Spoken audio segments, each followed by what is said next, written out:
hepiniz Yüce Allah'ın selamıyla selamlıyoruz.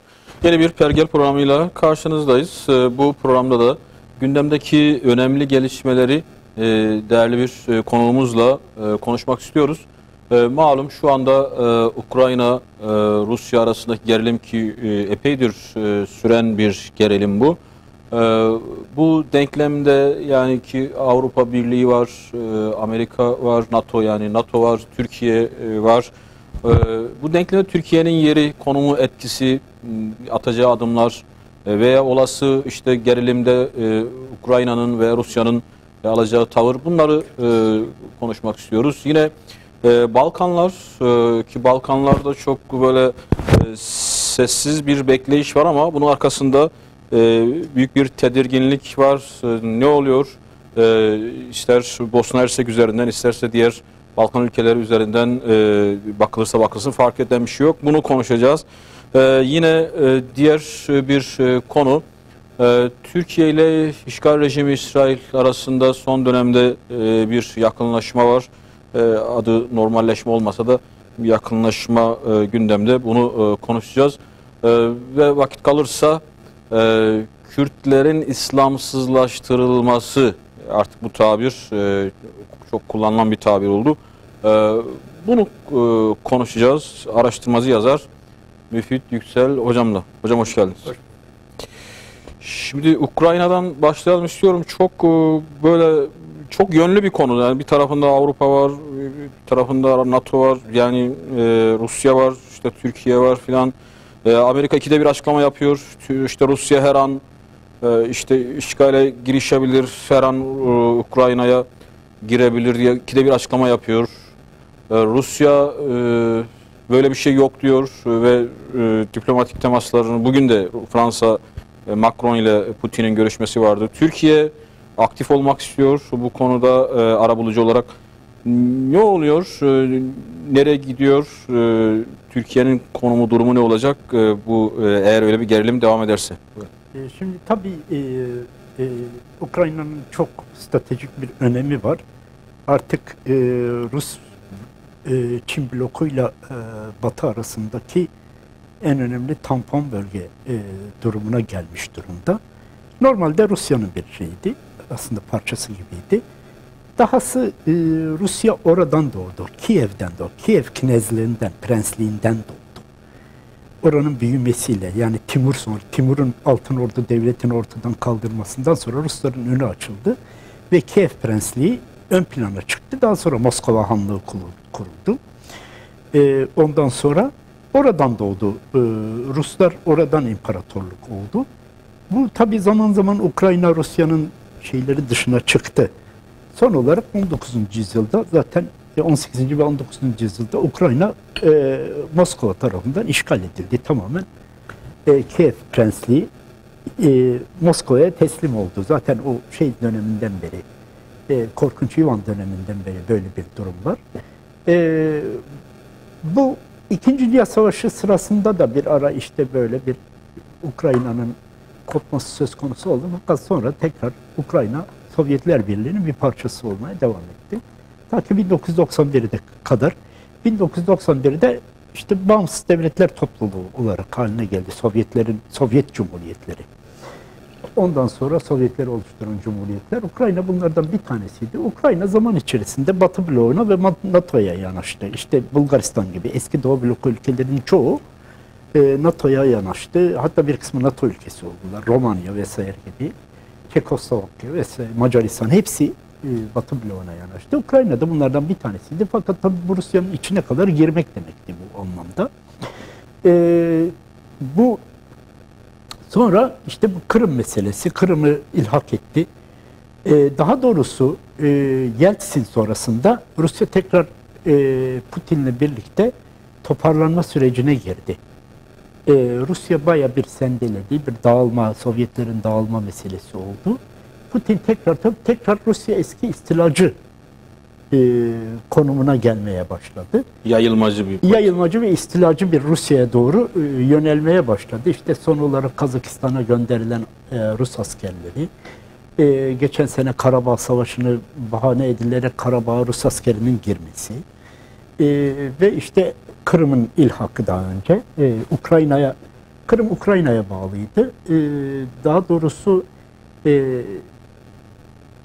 Kruşçev, Stalin sonrasında Kruşçev Ukraynalıydı. Ukrayna'ya bağlamıştı şeyi. Ukrayna Cumhuriyeti'nin bir parçasıydı Kırım. Ukrayna'dan kopardı. Son olarak Rusya'ya bağlandı tekrar. Yani Ukrayna'nın bağımsızlığı mı gerekçe gösterildi? Yani bağımsızlığı hayır. Yani Kırım'ın aslında Rus nüfusun fazla olduğu bahane edilerek Putin tarafından fiili olarak bir fiili durum ortaya çıkarılıp resmen de Rusya'ya katıldı. Rusya'nın bir parçası haline geldi.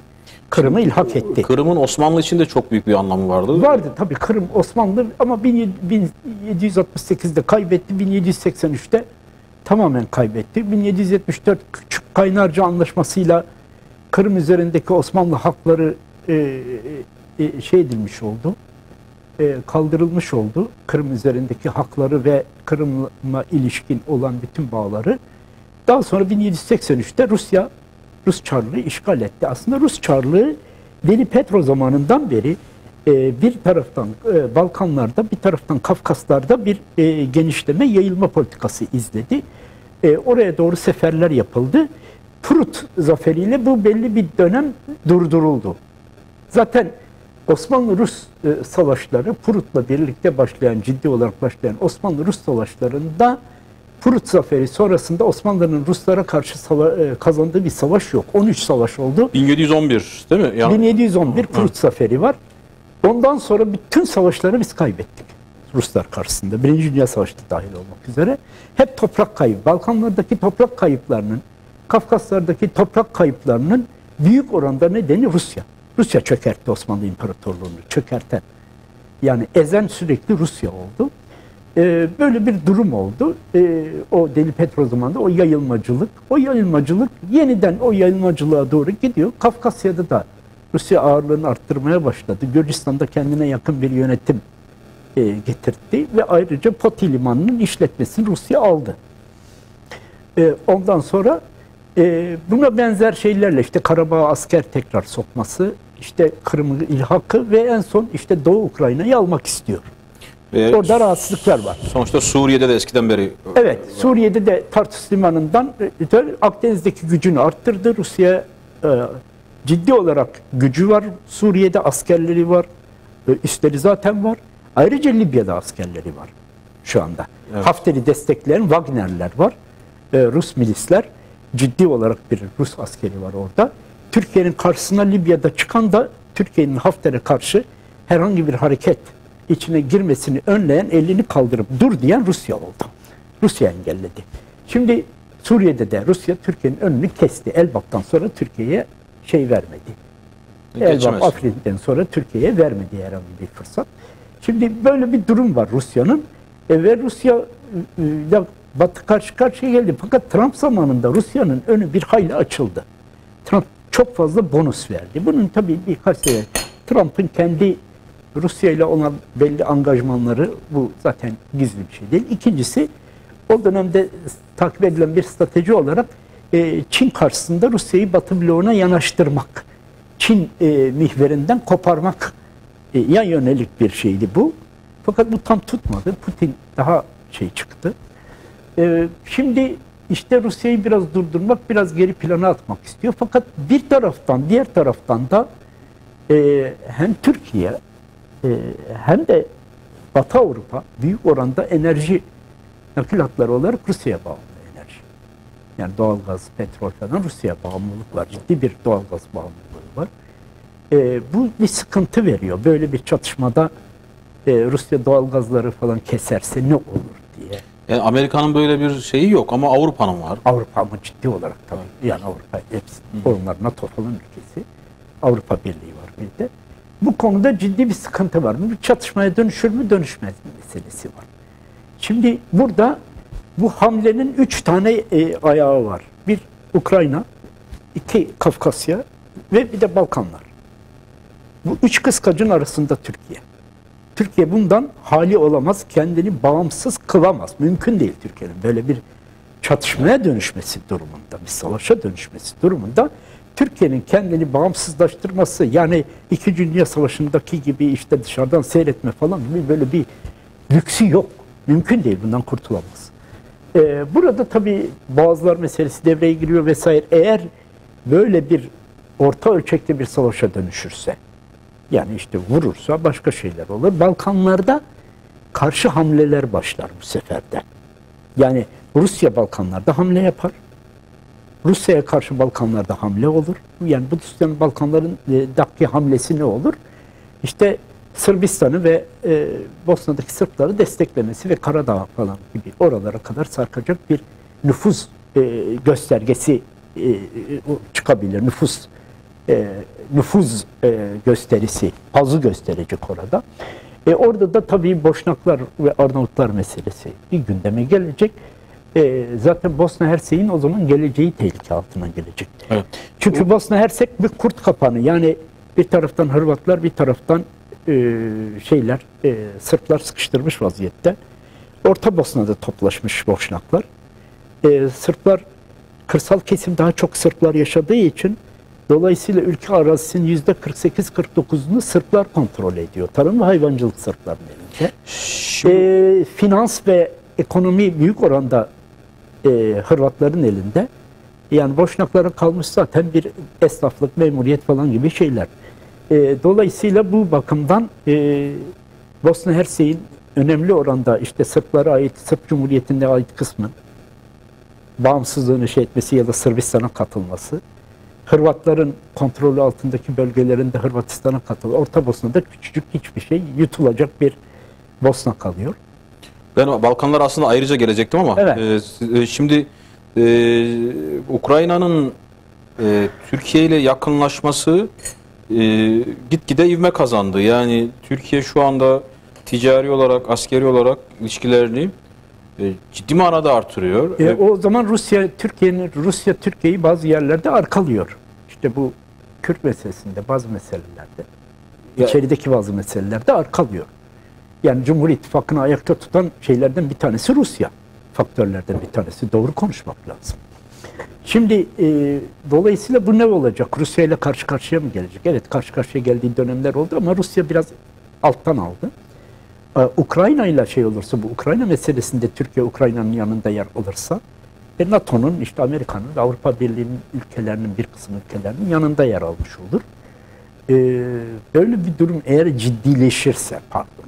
ciddileşirse, şunu açık söylüyorum, bir hafta içinde Türkiye'nin Karadeniz limanlarını Rusya işgal eder.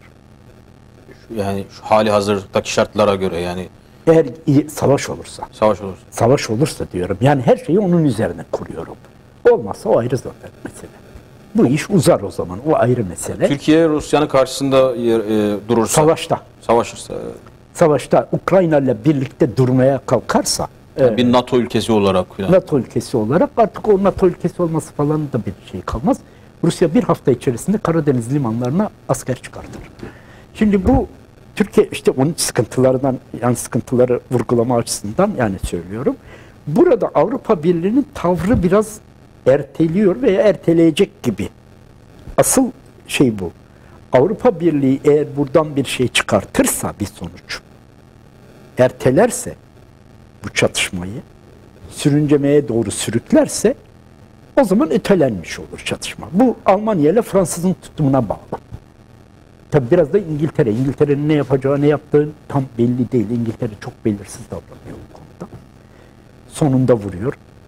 Zaten 19. yüzyılda hep böyle Osmanlı'nın üzerine salıp Osmanlı'yı Ruslara ezdiren Anglo-Sakson akıldı. Sonradan da kurtarıcı rolüyle çıkıyordu. Berlin Konferansı'nda olduğu gibi. Şimdi burada böyle bir durum var. Türkiye Suriye'de sıkıştı. Rusya karşısında Rusya var. Karabağ'da gene aynı şekilde öyle bir durum var.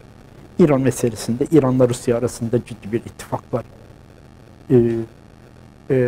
Türkiye Rusya'ya yanaşmaya çalıştı. Amerika ile Kürt sorunu üzerinden Amerika ile bir şey girdi. Suriye ve Kürt sorunu meselesi. Türkiye asıl yani Suriye'yi de Türkiye'nin ayak bağı haline getiren, yani pranga vurdurtan olay Kürt sorununun, yani Rojava olayı. PD koridoru. O Siyonizm koridoru diyorum ona. Şimdi o koridoru şey yaptı. Ya, ama o da Türkiye'nin politikalarının sonucu oldu. Yani Türkiye kendisi o sonucu hazırladı.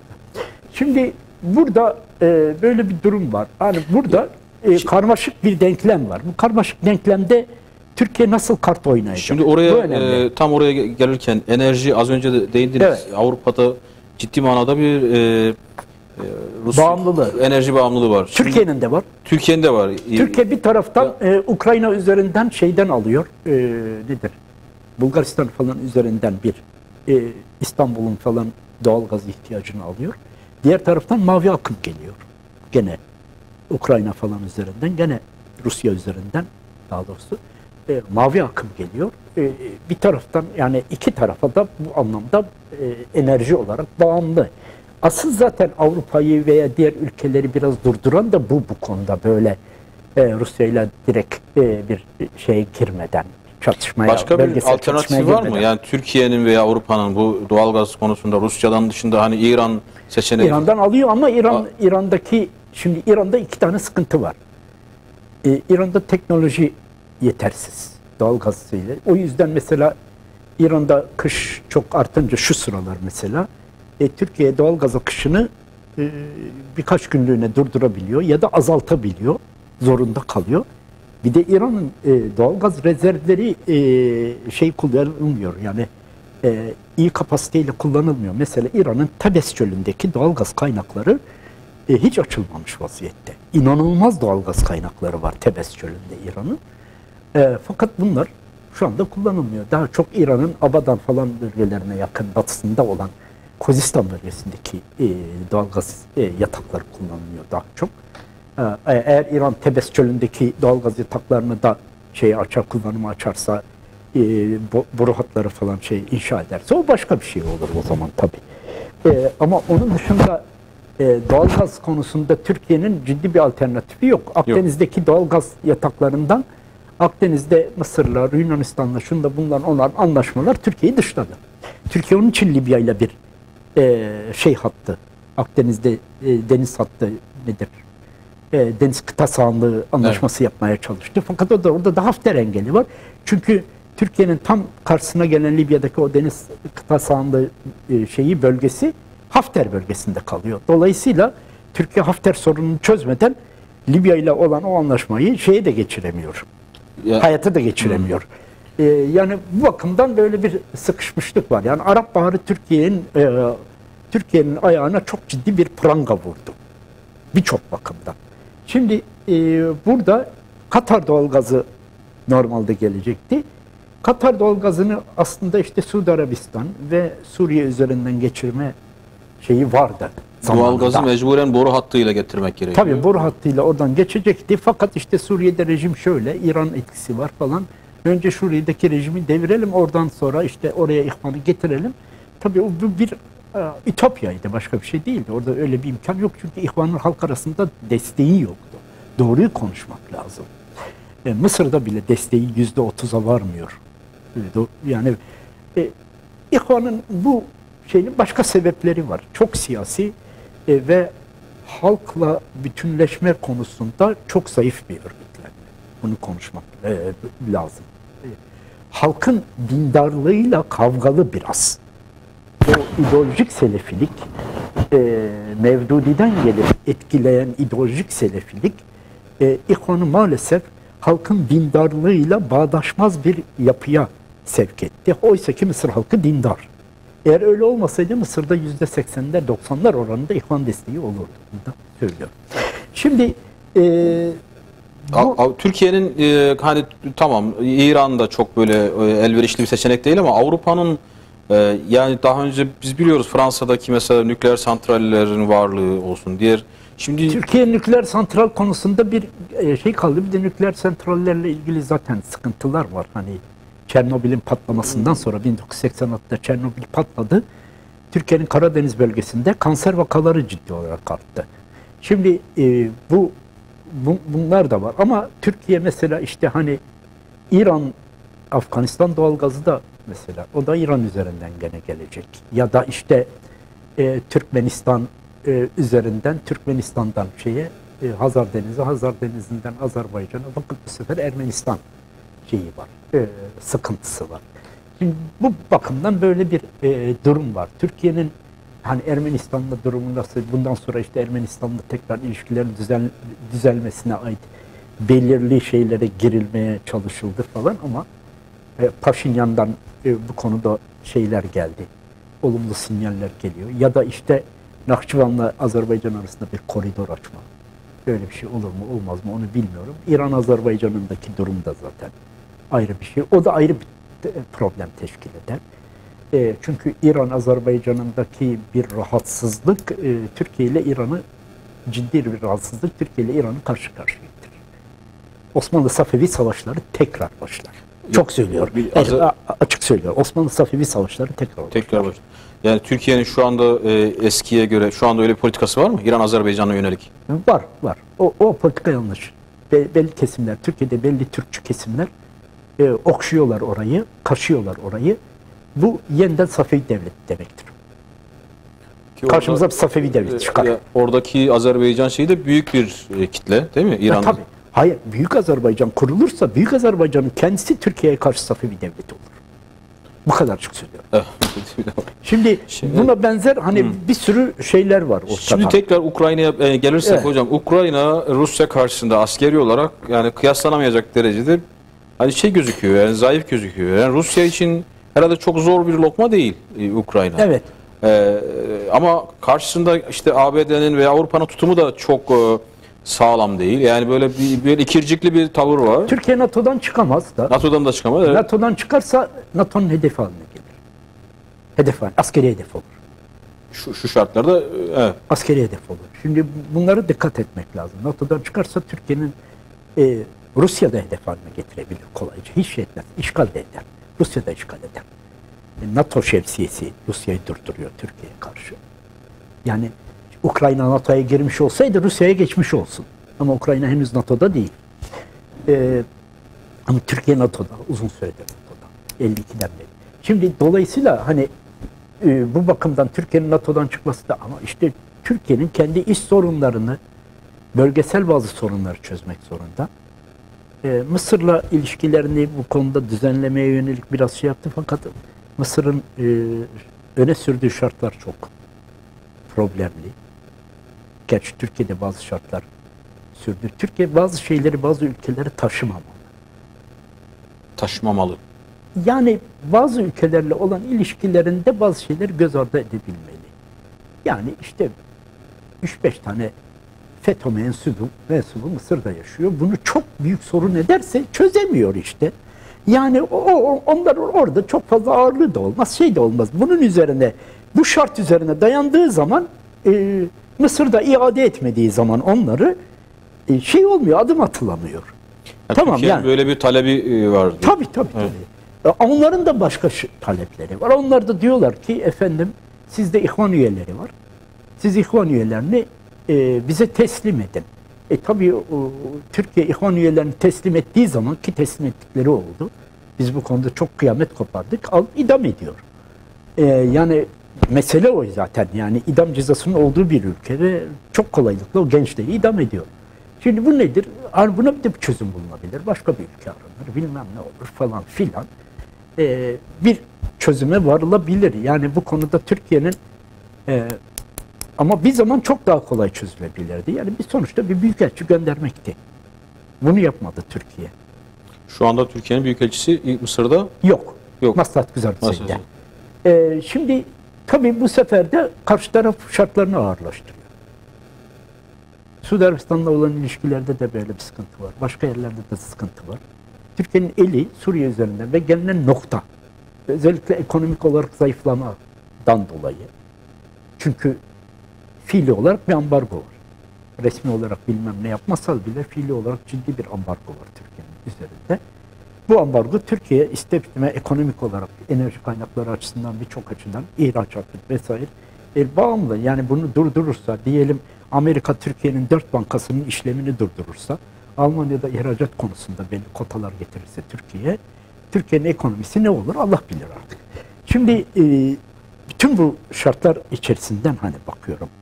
Yani bu bakımdan Türkiye zor durumda. Balkanlarda da zor durumda. Yani Balkanlarda diyelim eğer bir savaş olduğu takdirde, bir problemler olduğu takdirde Hırvatlarla Sırplar anlaşıp bu anlaşmayı yürürlüğe koydukları takdirde Bosna Hersek'e geçmiş olsun. Türkiye seyredecek sadece. Hiçbir şey yapamaz. Hiçbir şey yapamaz. Ha, Ukrayna'da arabuluculuk falan onu Türkiye'nin kotarabileceği bir şey değil. O ancak Fransa, Almanya falan şey edebileceği bir şey. Çünkü Türkiye bu konularda çok geç kalmış bir ülke. Geç kalınmış bir durum söz konusu. Türkiye öncelikle kendi için meselelerini, bazı şeyleri bir şey meselesini, işte bu aşırı derecede bir kutuplaşma var Türkiye'de. Biraz suni bir kutuplaşma. Bu kutuplaşmadan Kemalistler yararlanarak üste çıkıyor. Kemalizm tekrar yükseliyor. Hatta bazıları işte İslamcılar Kemalistler karşısında yenilgiye uğradı diyor. Bu maalesef bir gerçekliği yansıtıyor. Kutuplaşma Türkiye'de Kemalistlere yarıyor. Kesinlikle. Başka kimseye yaramıyor. Şimdi bu bir ki yani bundan 12-13 sene önce Kemalizm adeta sona eriyor gibiydi. Türkiye'de belli ittifaklar değişti. İç ittifaklar değişti. Onun için o da sıkıntı oldu. Yani Türkiye'de şeyci yani güvenlik konseptini ön plana alan ulusalcılar ön plana çıktı. Tamam yani Türkiye'nin bölünme tehlikesine karşı bir refleks deniyor. Fakat öyle bir şey sergileniyor ki Kürtler büyük oranda ötekileştirilmiş durumda. Kürtlerdeki ayrılma fikri çok ciddi oranda toplumda kitleselleşiyor. Ve bunu şu andaki o güvenlikçi politika izlenen güvenlikli politika, yani dayatılan iktidara dayatılan güvenlikçi politikalar, o ulusalcı kesimin güvenlikçi politikaları sebebiyet veriyor. Bu belli bir noktaya geldikten sonra durduramazsınız yani bunu. Şimdi bunları halletmediğiniz zaman Orta Doğu ile olan ilişkilerde de aynı durumda yalnız kalmış. Katar dışında ciddi olarak bir şey olmadığı takdirde şu var, henüz içeride bir sağduyu hakim Türkiye'de. İnsanlar birbirlerinin boğazına sarılmıyor. Bu bir avantaj, bunu kullanmak. İkincisi, Türkiye böyle geniş boyutlu bir savaşa girmiş değil. Yani PKK ile şunda bununla çatışmalar şey değil yani, onlar cephe savaşı değil. Yani nizami harp konumunda değil. Bunun üzerine bir şeyler inşa etmek, yeniden bir şeyleri tamir ve restore etmek lazım Türkiye'de. Kutuplaştırıcı siyasetin bitmesi lazım. Tam burada yani Ankara'nın Kürtleri içselleştirecek bir yeniden oraya da geleceğim. Yalnız bu tam ve ikincisi Balkanlar önemli. Balkanlarda da Türkiye'nin yapacağı en önemli şey Balkanlardaki Türkçü politikayı vazgeçecek. Çünkü bak orada söylüyorum. Bulgaristan ve Yunanistan dışında. Bulgaristan'da Türkler var. Evet, Müslümanlar büyük oranda. Az bir Pomak nüfusu ve Roman, Çingene Müslüman nüfusu bir tarafa bırakırsak genellikle Türkler çoğunluğu. Batı Trakya'da da benzeri bir şey, durum var. Fakat eski Yugoslavya ve Arnavutluk için aynı durum söz konusu değil. Yani Makedonya'da Türk oranı %4, Kosova'da %1. Gerisi yok. Şimdi dolayısıyla oradaki Müslüman nüfusu Arnavutlar, Boşnaklar, Romanlar ve Çerkesler oluşturuyor. Büyük oranda. Evet. Söylüyorum yani. Bu çok önemli. Burada da en büyük unsur Arnavutlar ve bir de Boşnaklar. İki. Kalabalık nüfus alma anlamında vesaire. Arnavutlar daha avantajlı. Denize çıkışları var. Ve büyük bir coğrafyayı kapsıyor. Boşnaklar da Bosna Hersek gibi çok önemli bir yerde ve 2 milyon civarında da nüfus var. Şeydeki nüfusu da katarsak tabii daha fazla, Sancak bölgesindeki Müslüman Boşnak nüfusu falan. Şimdi böyle bir durum var. Dolayısıyla Türkiye bu iki unsura dayanmak zorunda. Bu bölgede, Batı Balkanlarda bu iki unsurla iş tutmak zorunda. Arnavutlar olmadan, Boşnaklar olmadan biz Balkanlarda adım atma şansımız yok. Makedonya'daki %4 Türk nüfus, Prizren'deki ve çevresindeki %1 Kosova'daki Türk nüfusla Türkiye orada sağlam olarak ayaklarını basamaz Balkanlar. Öyle bir şansı yok. Ve bu iki kesimin hem Arnavutların hem Boşnakların da bir araya getirilmesi, yani yakınlaştırılmaları lazım. En büyük sıkıntı Arnavutlarla Boşnakların aralarının limoni ve soğuk olmaları. Şu anda öyle mi? Yani. Maalesef henüz öyle. Bunun çözülmesi lazım. Bunda kısmen Türkiye'deki Türkçü çevrelerin engellemeleri de söz konusu. Biz Boşnaklarla iş tutacağız, Boşnaklar bize yakın, Arnavutlar olmaz diyor Ankara. Ben Ankara'yla çatışmamın nedenlerinden bir tanesi bu. Yani Arnavutlar geçmişte işte Osmanlı'nın asli bir unsuru olmasına rağmen yakın tarihte, hatta en yakın tarihte Osmanlı bürokrasisinin ve askeriyesinin en güçlü, en kuvvetli topluluğuydu. En fazla bürokraside Arnavutlar vardı. Ülke yönetimi önemli oranda Arnavut unsurunun elindeydi. Bu kadar açık söylüyorum. Sadrazamlardan, paşalardan, valilere kadar, bu tasarruflara kadar, askeri komutanlara kadar. Bu İran sınırından başlayıp Yemen'e kadar böyle gidiyordu, Mısır'a kadar böyleydi. Arnavut ağırlıklı bir bürokrasi var. Tabii. Yemen'de savaşanlar büyük oranda Arnavutlardı. Sadece Şibam kasabasında, Kayalıklı Şibam kasabasında isyancılarla olan savaşta 2000 Arnavut askeri bir savaşta sadece kaybedildi. Bunları biliyoruz. Şimdi bunlar fotoğraflarına kadar elimizde. Şimdi bu top 1912'de ne olursa olduysa oldu. İttihatçılar buna vardı. İttihatçıların yüzünden böyle bir sıkıntı oldu. Büyük bir sıkıntı oldu. Biz 1913 şartlarında değiliz artık. Mecburuz. Arnavutlarla masaya oturmaya mecburuz. Bugün ben Arnavutluğa gittiğimde, Kosova gittiğimde camiler Arnavut gençlerle doluysa bu benim için çok önemli. Şu anda öyle mi? Evet. Gittiğiniz zaman Cuma namazında Priştine'de camiye gidin. Cami gençlerle dolu. 5-6 tane yaşlı görürsünüz. Gerisi hepsi genç ve camiler dolu Cuma namazlarında. Kim onları motive eden, yani ne şu anda o Müslümanları? Yani orada yani herhalde Arap şeyi yok, nüfuzu var. yok. Selefi bir... Araplar var. Var Ciddi mı? olarak Arap etkisi var. Araplar çalışıyorlar. Eskiden beri çalışıyorlar. 91'den beri Araplar orada. Çalışıyorlar. 91'den beri. Tabii. Kosova'da daha eski. Şimdi dolayısıyla çalışıyorlar. Evet. Kim çalışırsa o olur. Sen yoksun. Sen bağ kurmamışsın bir kere. Orada nedir? Efendim Arnavutlar yapıyorlar. Heykelleri dikmişler. Nedir? İskender Bey. İskender Bey meselesi evet ciddi bir sorundu. Osmanlı'da da bir şeydi. Son dönemde Arnavutlar milliyetçi Osmanlı'dan ayrılırken İskender Bey figürünü çok kullandılar. Oraya giden Arap onu görmeyebiliyor. Ona gözünü kapıyor. Arnavutlarla ilişki kurabiliyor. Sen niye yapmıyorsun? Ben yapabiliyorum. Müfit Yüksel olarak yapabiliyorum. Bugün ben orada Türkiye Cumhuriyeti'nden çok daha ileri konumdayım Arnavutlarla ilişkide. Ben nasıl yapabiliyorum o zaman? Ben Müslüman kimliğimle gene diyorum. Siz niye yapamıyorsunuz? Ankara niye yapamıyor o zaman? Ben bunu soruyorum o zaman. Eğer mesele buysa yarın o heykeller kalkar, şu olur, bu olur veya önemsizleşir. Önemli değil. Biz çok büyük travmalar yaşadık. Tito travması yaşadı. Yugoslavya. Enver Hoca travması, Tito travmasının kat kat ağırlığında bir ağır bir travmaydı Arnavutlar için. Silindir gibi İslam'ın üzerini geçti. Katı bir komünizm, Mao'nun kültür devriminden etkilenerek aynı kültür devrimini daha katı bir şekilde sürdürmeye çalıştı. Bırakın Müslüman din adamlarını, Bektaşi babalarını bile 7 Bektaşi babasını diri diri gömdü. Betona gömdürttü. Bu kadar zalim bir şeyden geçti orası. Ona rağmen ben Arnavutluk'ta camilere gittiğim zaman, Elbasan'dan, İşkodra'dan, Draç'a kadar gittiğim zaman, ben orada gördüğüm zaman o gençleri, inan Draç'ta Fatih Camii'nde dursa, yaşlı bir adam elinde okuyordu. Ne okuyorsun? Yasin okuyorum dedi. Elini öpesim geldi. Enver Hoca travması yaşamış, trajedisi yaşamış bir ülkede Durs'ta yaşlı bir adam Yasin-i Şerif okuyor. Bunlar çok önemli şeyler hala. Siz bunları tamamen görmezden gelirseniz, o gençleri görmezden gelirseniz, ben oraya gittiğim zaman, yani genç bir imam, baktım adın ne dedim? Adım Elvis. Elvis Presley'nin adını vermiş ailesi ona. Ve onunla nece konuştum biliyor musun? Arapça konuştum. Gidip Yemen'de okumuş.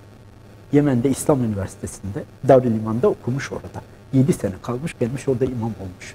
Elvis adını taşımasına rağmen. Bu kadar bir İslam'a dönüş var orada. Korep diye bir çocuk vardı. Enver Hoca'nın akrabalarındandı hem de. Onunla da Arapça anlaşıyorduk yani. Arnavutça bilmiyorlar ve bilmiyoruz. Biz bilmiyoruz. Onlar da İngilizce, orası Doğu blok olduğu için İngilizce şeyi yok pek. O zaman yoktu. Yani dedi benim annem Komünist Partisi'nin en ileri gelenlerindendi. Şimdi namaz kılıyor dedi. Şimdi bunlar önemli şeyler. Yani orada başka şeyleri de örneklerle. Abdi Baleta halen hayatta. Allah selamet versin. Abdi Baleta Enver Hoca'nın önemli adamlarından birisiydi. Ayrıca Birleşmiş Milletler'de temsilcisiydi. Arnavutluğun Birleşmiş Milletler temsilcisiydi. Rusya'da kalmış, uzun süre bilmem ne kalmış. Şimdi İslam dinini en fazla savunanlardan birisi Abdi Baleta orada. O konuda İsmail Kadere gibi bir adamla, ki müthiş bir İslam düşmanlığı yapan bir kimse, en fazla çatışan İslam adına Abdi Baleta ya da Fisnik Kuruya. Stalin zamanında falan Rusya'da kalmış, yetişmiş, eski kalan Türk komünistlerden birisi olmasına rağmen beraber bayram namazı kıldık.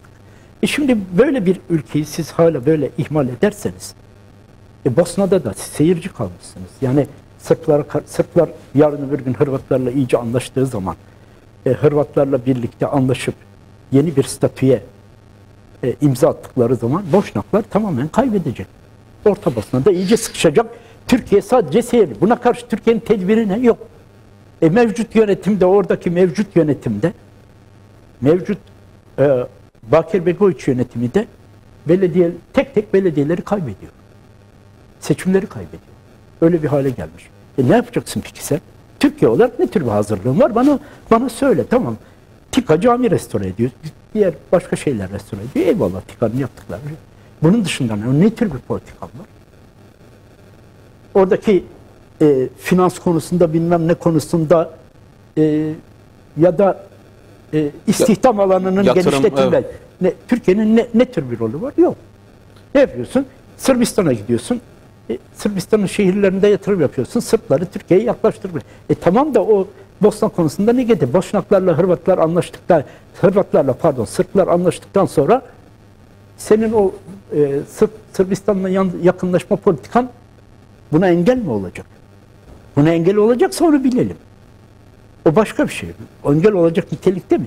Rusya arkasında olduktan sonra, Rusya bu konuda böyle bir zorlama yaptıktan sonra, tamam, evet, NATO ülkesi Hırvatistan vesaire, o bakımdan o engel de var. Fakat neredeyse anlaşma noktasına geldiler Sırplarla Hırvatlar. Ve bunu Rusya biraz yapıyor. Rusya orada da böyle bir hamle yapıyor. Sen bu hamle karşısında ne yapacaksın o zaman Türkiye olarak? Ben bunu soruyorum. Senin tek elinde kalıyor, Arnavutlarla Boşnakların yakınlaştırılması. Bunu sağlayacak tek ülke Türkiye. Türkiye orada Makedonya'da Türkçülük politikalarından vazgeçecek. Türkleri kollayacak, gayrı Türkleri kollarsın zaten. Mamuşa Türklerini de kollarsın. Makedonya'daki, Gostivar'daki diğer Türkleri de kollarsın. Kollama ayrı. Sadece onlar üzerinden hareket edip Arnavutlarla diğerlerini dışlarsa, ötekileştirirse, diyelim YTB, yurt dışı Türkler ne getiriyor? Öğrenci getiriyor. 90 tane Türk talebe getiriyor. 8-10 tane Arnavut talebe getiriyor. Ama nüfus tam tersi. Kosova'da nüfus tam tersi. Yani burada adil bir uygulama yapmıyor yurt dışı Türkler. Bunu söylüyorum.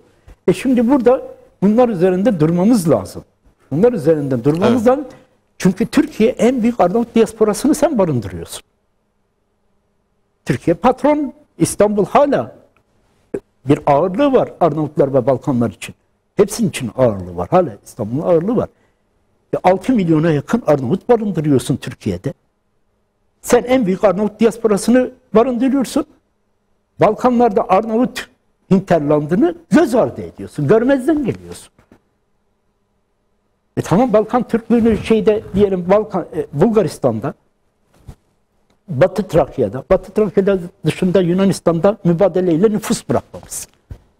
Bütün Kuzey Yunanistan büyük oranda Müslüman nüfus vardı 24'ten önce. Sen onları 24 mübadelesiyle almışsın, bırakmamışsın, bitirmişsin. Tamam, Batı Trakya kalmış. Batı Trakya'dan da sürekli göç aldın. Türkiye'de Batı Trakyalı 700-800 bin nüfus var Batı Trakya'dan gelme. 24 sonrasını söylüyorum. Yani mübadeleyle, çünkü onlar mübadele dışıydı. Onların Yunanistan'la vatandaşlık bağlar falan da bırakmamışsın. Çünkü onlar İstanbul Rumlarına karşı bırakıldı. Senden İstanbul Rumları, evet İstanbul Rumları da 2000-3000 kişi kaldı. Ama hala 80 bin civarında vatandaşlığını koruyan Rum var. Avrupa'da, Amerika'da, şurada burada yaşıyorsa bile senin Batı Trakya'dan getirdiğin 30'larda, 40'larda, 50'lerde getirdiğin nüfus, buraya getirdiğin nüfusun Yunan pasaportlarını niye iptal ettirdin? Bak oradaki bağlar kalmadı. Bütün bağlarını yok et. Ne yapacaksın peki orada o zaman? Yani Türkiye Balkanlardaki bir anlamda yani elini ayağını bu şekilde kırpmış oldu. Zaten Türkiye'nin politikası şuydu. Bizim Osmanlı'nın Rumeli macerası 500 yıllık anlamsız bir maceraydı. Biz ana vatana geri döndük. Ya nasıl ana vatan? Oradaki Pomak'ın ana vatanı. Pomak, Bulgarca konuşan Müslümanlar onlar, Pomaklar. Arnavut, Boşnak, diğerleri oranın yerli Müslümanları. Onların bak, Müslüman olmasına da yine Osmanlı vesile. Osmanlı vesile oldu. Sen eğer onları sırf Türklük kabul edin, Türk olun diyor.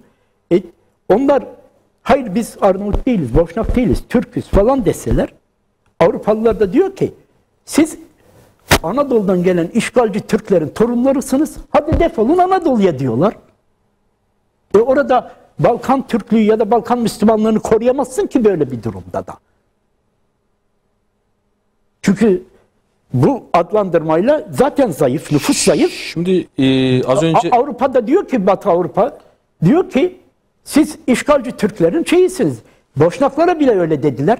Srebrenica'da Ratko Mladic Müslümanları katlettirirken bu Türkleri alın şey yapın dedi. Şimdi az önce ihvan dediniz. Yani Türkiye'nin ihvana yönelik açık bir desteği var. Şimdi ihvana destek herhalde Türkçü politikayla doğrudan açıklanamaz. Yok, başka bir şey. Şimdi Türkiye'de 60'lı yıllardan beri ihvan literatürünün İslami kesimde domine etmesi, İslami kesimde dominant hale gelmesi söz konusu oldu. Hilal yayınlarıyla birlikte ihvan literatürü, ihvana yakın veya ihvanı besleyen literatür tercümeler yoluyla, Hilal yayınları aracılığıyla Türkiye'deki İslami kesimi domine etti. İslamcıları domine etti Türkiye'deki. Ön plana çıktı ve o etkiledi. Ne oldu? Bir ihvana karşı ciddi bir sempati var İslami kesimde. Doğru. Bu ihvanla ilişkiler konusunda da hepimizin şöyle böyle bir ilişkisi var. Ama şu gerçeği de şey etmek lazım ki ihvan Arap dünyasında kök tutamadı. Var. Ciddi belli bir oranda var ama kitleler içerisinde Suriye'de %1 falan. %2 diyelim. O da belki Suriye rejiminin aşırı acımasızlığından ileri geldi. Fakat en büyük sorun ihvanın oradaki halkların dindarlığıyla örtüşmeyen bir ideolojik tavır sergilemesi. Yani Mevdudi'nin 4 Terim kitabında sergilediği o ideolojik tekfirciliğin ihvan üzerindeki maalesef etkisi. Bu kadar açık konuşuyor. Yani Mevdudi. Şimdi şöyle şunun için sordum. Yani Türkiye ihvan konusunda yani Türkçülük refleksiyle siz dediniz ki biraz aslında Türkçülüğe de şeyi var. Türkçülük demeyelim de hani o milli Balkanlarda Rumeli'de böyle bir şey zorlanıyor. Türkiye böyle bir şey son yıllarda daha önce de zorlanıyordu. Özal bunu biraz kırmaya çalıştı. Özal Arnavutları Türkiye'ye yakınlaştırmaya çalışıyordu. Salih Berisha da Arnavutluk Cumhurbaşkanı Türkiye yanlısı politika izliyordu. Açık açık. Zaten o yüzden devirdiler. Fakat Refah Yolu hükümeti maalesef korumadı onu. Koruyamadı yani. O dönemde devrildi değil mi? O dönemde devrildi, koruyamadı.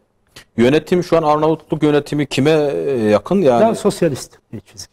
Rus evet. Biraz sosyalist bir çizgi. Biraz sosyalizme yakın. Şimdi orada yani Salih Berisha Demokrat Parti yönetimi yok. Orada şu anda yok.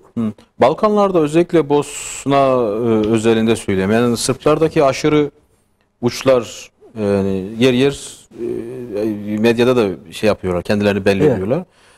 Yani tekrar o geçmişte olduğu gibi yani o bir Sırp örgütlenme veya o milis güçler falan oluşabilir mi yani öyle bir? Onu zaten onun şeyini Sırp ayrı bir ordu kuracağız dedi geçen gün. Evet, öyle bir açıklama vardı. Evet. O Çetnikleri yani Sırp Bosna ordusu içerisinde, Bosna Hersek ordusu içerisindeki Sırp unsurlarını hemen ayrıştırabilirler çok kolay. Çünkü böyle şehirler var. Foça mesela.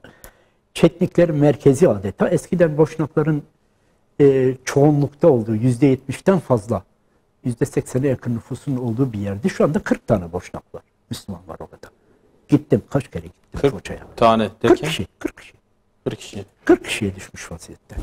Şimdi orada şunu gördüm. Kocaman bir şeyin üzerine, binanın üzerine Ratko Mladić'in posterini asmışlardı. Temmuz ayında gördüm. Yani şimdi böyle bir durum var. Oralarda Visegrad, orası Zvornik gibi Müslüman nüfustan 92-93'lerde arındırılan Doğu Bosna'da ciddi olarak bir Çetnik Sırp toplaşması söz konusu o şehirlerde. Şu anda bu gelişiyor yani. Evet, bu ciddi olarak var. Ciddi. Ciddi olarak var. Yani şimdi Hırvatlar da böyle belli bir şekilde şey diyorlar. Mesela özellikle Mostar'da Müslüman nüfus sürekli göç ettiriliyor. Yani Avrupa. bonus olarak veriliyor sanki Mostar Hırvatlara. Orada da öyle bir şey söz konusu. Yani bazı camiler müze gibi olmuş, kapanmış vaziyette. Koski Mehmet Paşa Camii gibi mesela. Yani şeye mi daha çok böyle Almanya'ya falan mı göç ettiriliyor? Yani refah Evet. refah aracıyla. Evet. Gençler özellikle işsiz falan. Çünkü istihdam alanı Boşnaklar için zayıf. Finans sektörü büyük oranda ekonomi, finans sektörü, sanayi falan Hırvatların elinde. Hırvat. Tarım ve hayvancılık Sırpların elinde. Boşnaklara işte esnaflık ve bir de işte memuriyetler falan üniversitelerde şu bu kalıyor. Bunun dışında ciddi falan alanları yok. Bu alanların açılması lazımdı. Yani özellikle Boşnak gençlerin Bosna Hersek'i terk etmemesi, Mostar bu konuda çok önemli. Poçiteli çok önemli. Bak söylüyorum. Poçiteli önemli. Mesela biz Banja Luka çok büyük bir kayıp olmuş. Banja Luka'da bugün Müslüman nüfus yok denecek kadar acı. 3-5 tane yaşlı aile falan kalmış. Bir de bir medrese açtılar yeni Ferhadiye Camii'nin yanına.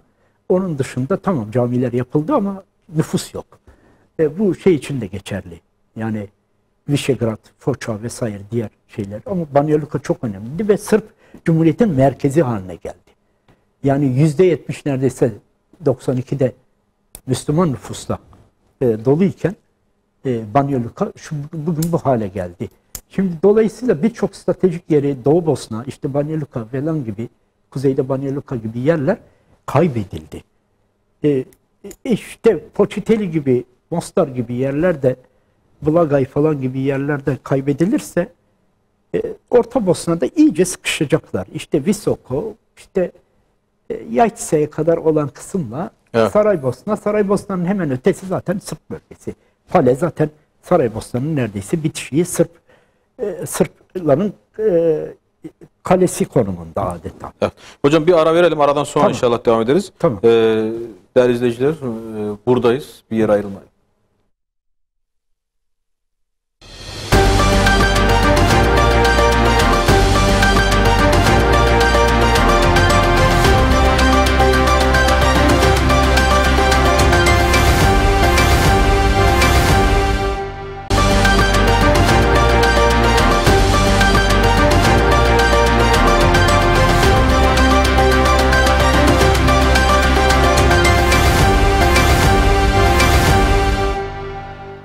İzleyiciler kısa bir aradan sonra tekrar birlikteyiz. Araştırmacı yazar Müfit Yüksel Hocam'la Ukrayna-Rusya gerilimi dedik. Ardından Balkanlar ki Balkanlar çok geniş bir konu ki Müfit Hocam'ın da aslında son değindiği konular çok önemliydi.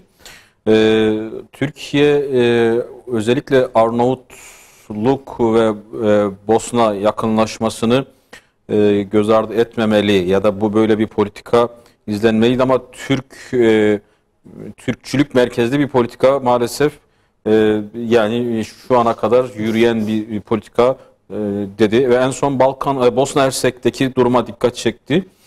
Bosna Hersek'te özellikle Neum Limanı'nda yapılan yeni Hırvat Köprüsü, evet. O çok ciddi bir sorun. Hırvatlarla şeyleri bir araya getirecek ve Neum Limanı'nı tamamen anlamsız hale getiriyor Boşnaklar için. Bütün şeyini öldürüyor.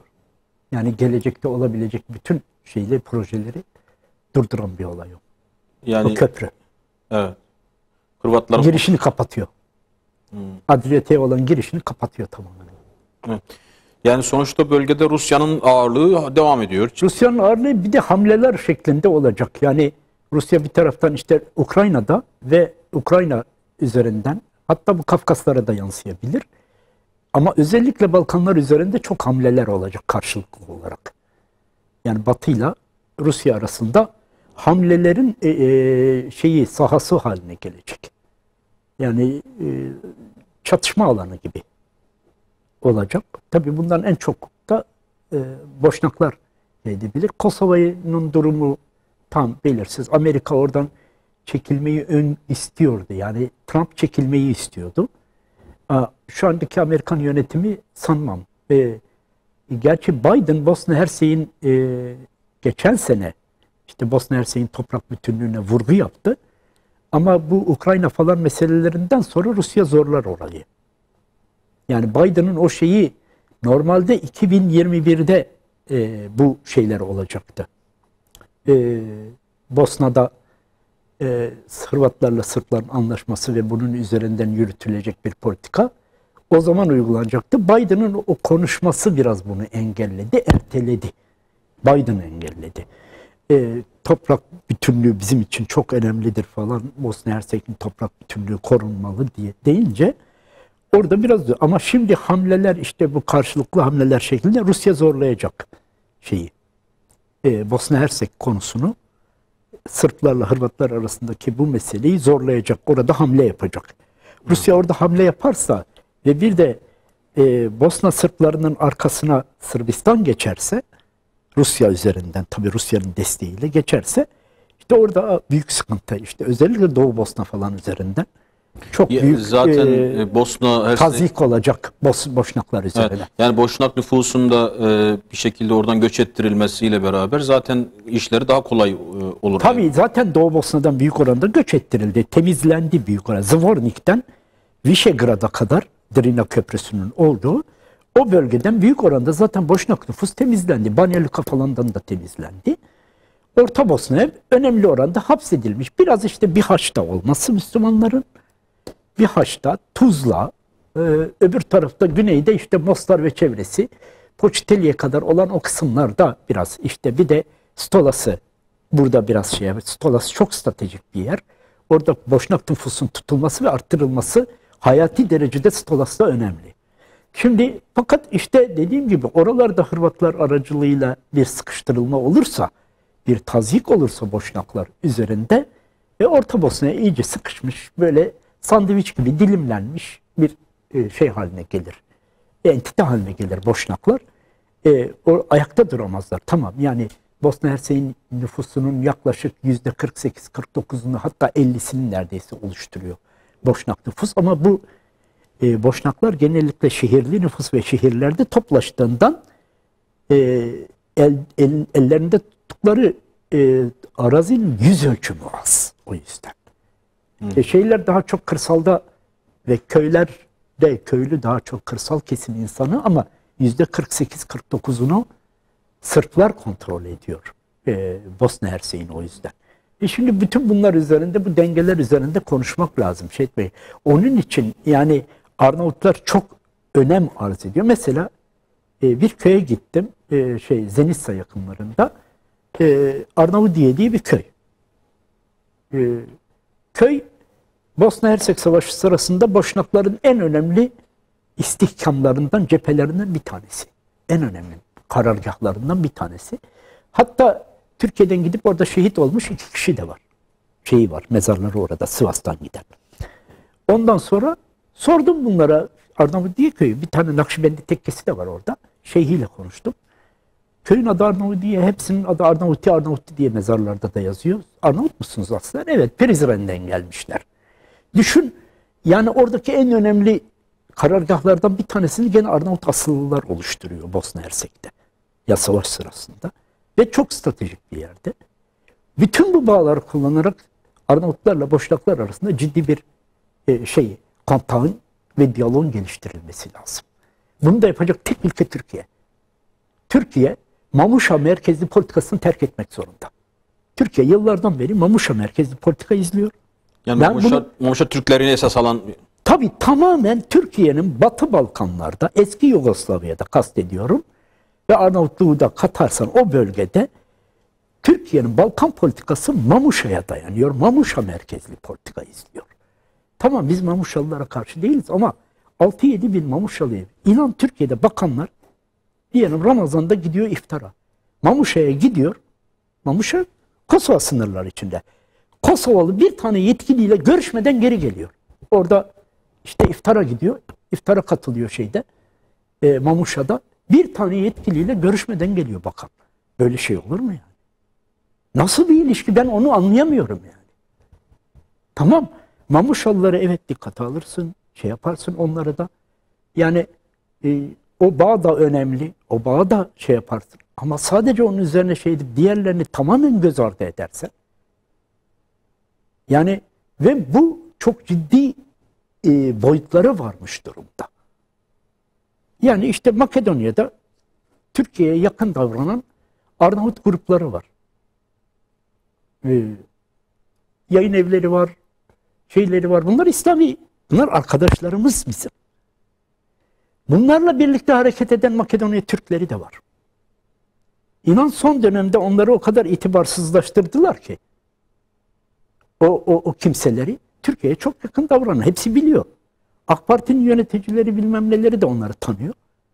Son dönemlerde onlara damgalamaya başladılar. İtibarsızlaştırmaya başladılar.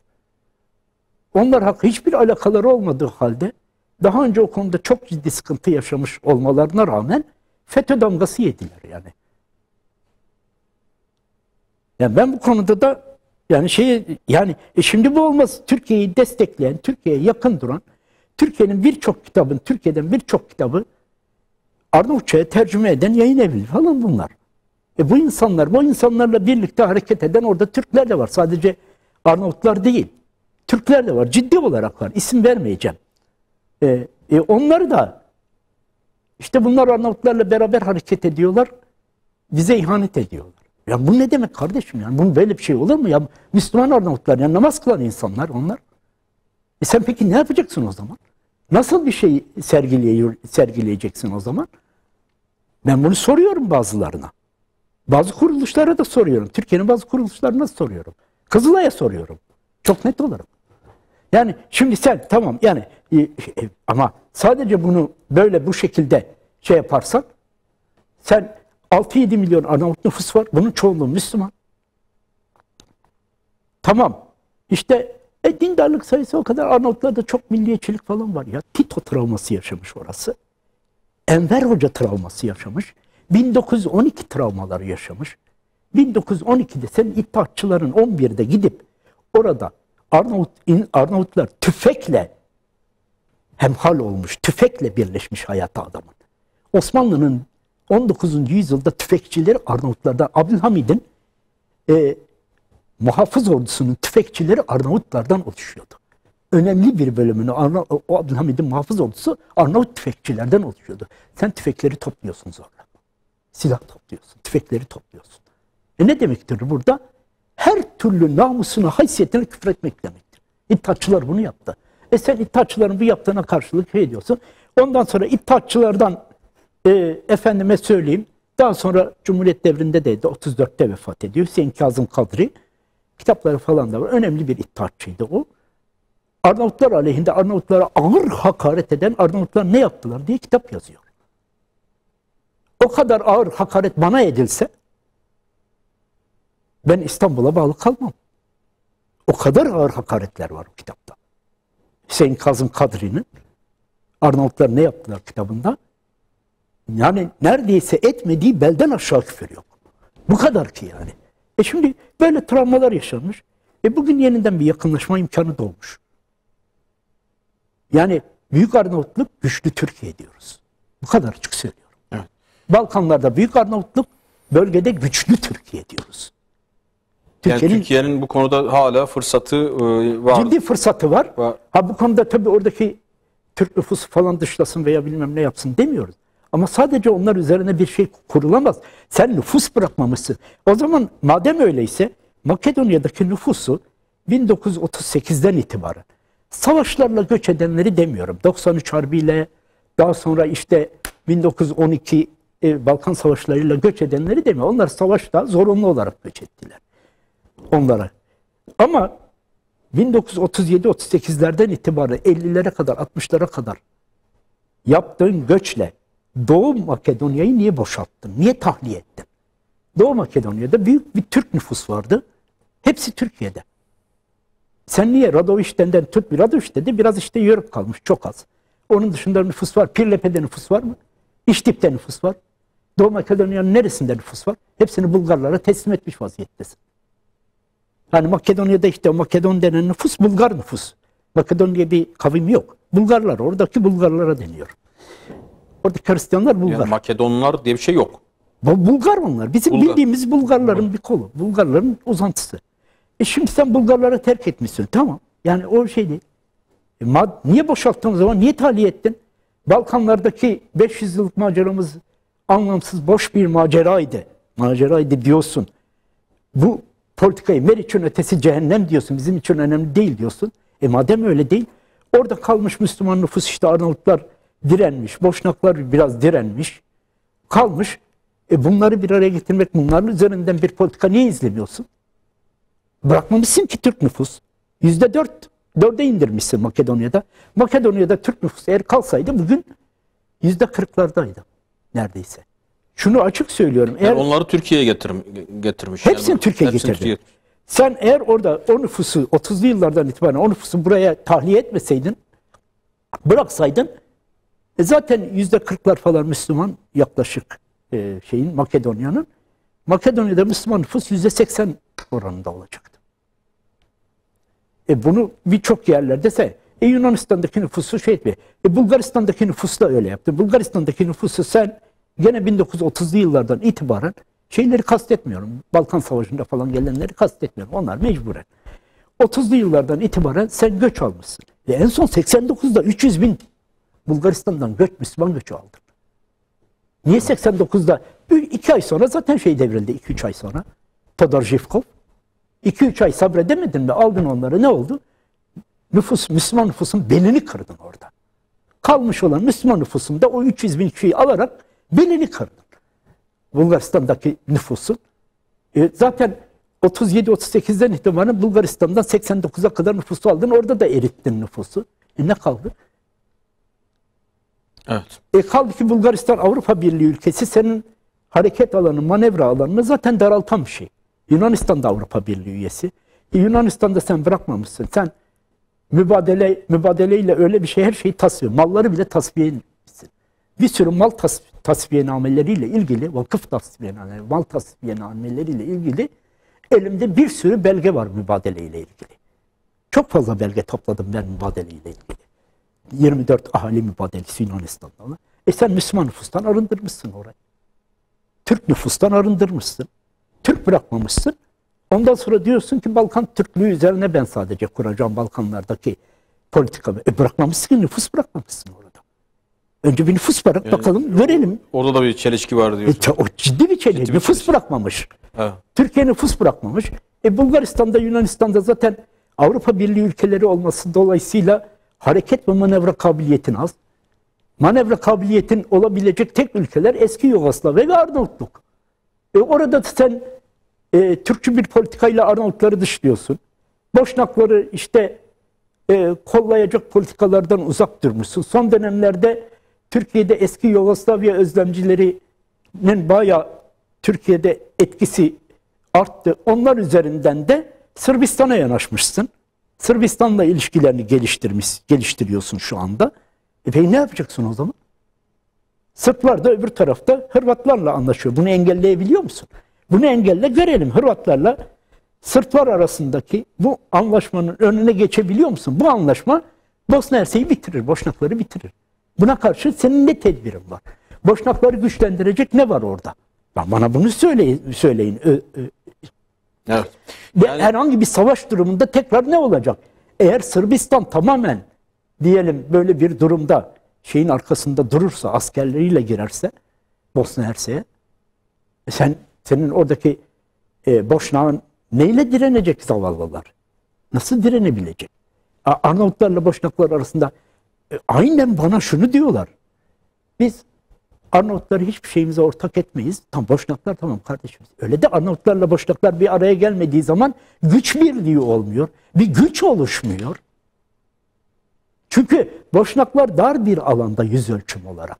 Evet nüfus var Bosna'da fakat daha çok şehirlerde toplaştıkları için, kümelendikleri için az bir yüz ölçümünü kontrol ediyorlar.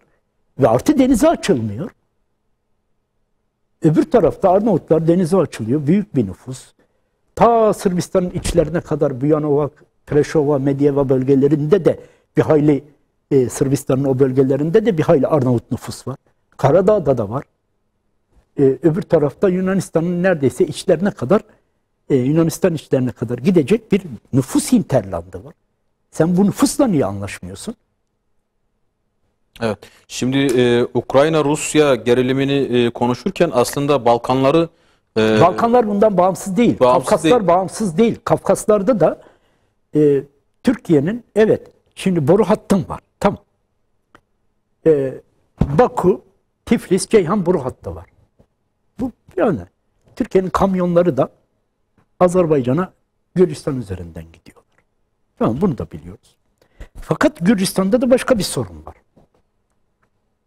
Yani Acara bölgesinde Gürcistan'da %12-13 Müslüman var. Bunun büyük bölümü Acara bölgesinde. Tiflis'te de biraz var ve çevresinde. Şimdi bu bölgelerde Müslümanlık gittikçe eriyor. Her hafta kaç tane Müslüman Gürcü çocuğu götürülüyor, kiliselerde vaftiz ediliyor. Peki buna karşı senin tedbirin ne? İşte benim ekonomik ilişkilerim var orayla. Ben bunu göz ardı ediyorum. Peki bunu göz ardı etmek yarın bir gün nereye? Sen Kars Anlaşması'nın 6. maddesi uyanınca Türkiye garantör ülke. Hangi konuda garantör ülke? Oradaki Müslüman azınlık üzerinde garantör ülke. Gürcistan. Evet. Garantör ülke. 6. maddesi Kars Anlaşması. Hala bir yürürlükte bu anlaşma. Söylüyorum 1921 Kars Anlaşması'nın 6. maddesi. Dini alanda garantör ülke. Sen oradaki Müslümanlarını korumakla görevlisin. Biz oradaki Orta Camii'yi bile restore ettiremedik hala. Evet. Tek bir cami ibadete açık. Batum'da %40'ı Müslüman olmasına rağmen. Batum'un %40'ı Müslüman ve tek bir cami var. Tek bir cami var. Orta Cami. Restore ettiremedik. İlgilenenlerden birisi benim. Türkiye Abhaz Camii'nin minaresi için yardım etmedi. Abhaz mahallesi var. O mahallede bir cami, küçük bir mescit vardı. O büyütüldü. Minare yapılacaktı. Orada da aynı şekilde. Süleyman Uludağ Gürcü asıllıdır. Profesör Süleyman Uludağ. Orada köylerde 40'a yakın cami yaptırdı. Uğraştı, yaptırdı. Gürcistan hükümeti ne yaptı biliyor musunuz? Persona non grata ilan etti. İstenmeyen adam ilan etti. Sınır kapısından adeta kollarına girilip hallaç pamuğu gibi atılara katıldı. Türkiye demedi ki sen benim uluslararası tanınmış profesörüme nasıl böyle bir şey yaparsın? Dışişleri bunu demedi. Ne zaman oldu bu? Bu birkaç sene önce oldu. Daha eski bir olay değil ya. Değil. Biliyorum ben. Konuştum da. Kaç kişi orada Türkiye Gürcistan Dostluk Derneği Başkanı Yunus Kaya arkadaşımız. Tiflis'ten havaalanından personel non grata ilan edildi. Türkiye'ye geri gönderildi. İstenmeyen adam ilan ederek sokulmadı. Gürcü olmasına rağmen. Ya, Müslüman olduğu için. Ya oradaki Tiflis'teki cami için halı götürüyor. Halı tefriş edecek. Bu kadar. İbadete açık cami. Tiflis'te tek cami ibadete açık. Bunun halısını bir hayırseverlerle etmiş. Buraya yeni halı döşeyecek. Bu kadar. Sırf bunun için. Sırf bunun için persona non grata ilan ediliyor. Biz bunları çok ben yani kaç defa gittim Batum'a biliyorum çünkü ben.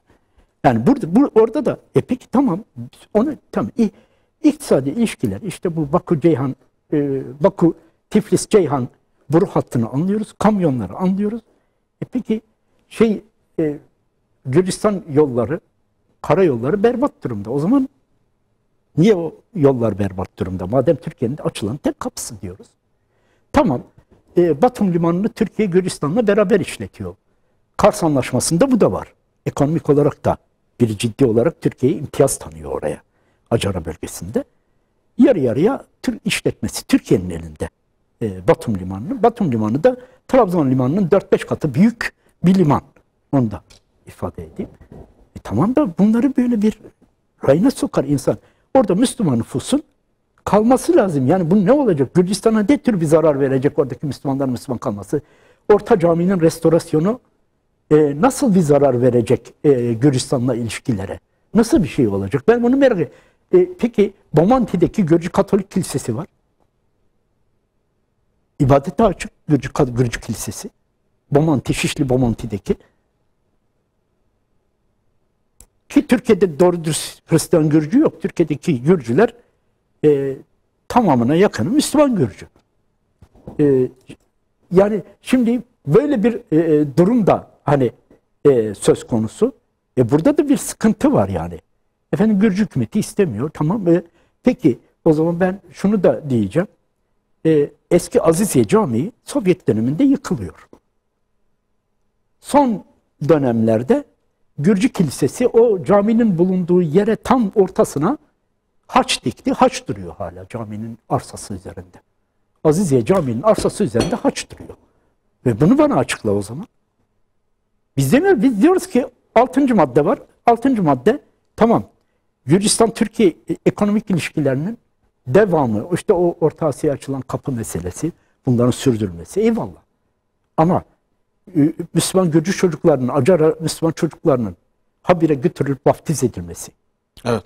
Yani ondan sonra camilere müsaade edilmesi, kapatılması.